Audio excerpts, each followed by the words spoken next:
حضور کی ناموس کے لیے حضور کی شان میں کچھ اشعار عرض کرنے ہیں، برائے مہربانی توجہ سے سنیے۔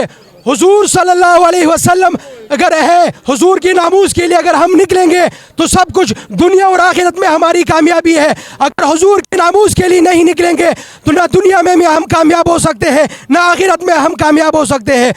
عشق رسالت میں بس کسی سے سوال پوچھا گیا کہ حضور کب تھے؟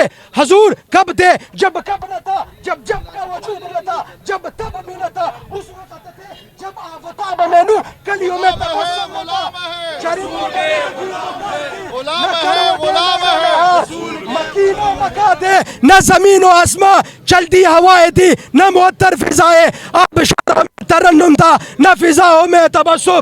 جبرائیل و میکائیل تھے، نہ اسرائیل و اسرافیل۔ ابراہیم خلیل اللہ تھے، نہ اسماعیل ذبیح اللہ۔ عیسیٰ روح اللہ تھے، نہ موسیٰ کلیم اللہ۔ ایک اللہ تھا تو دوسری ذات محمد کی تھی۔ وہ خلق کرنے والا تھا، یہ خلق ہونے والا تھا۔ وہ قوی تھا، یہ اس کی قوت بنا۔ وہ لا الہ تھا، یہ محمد رسول بنا۔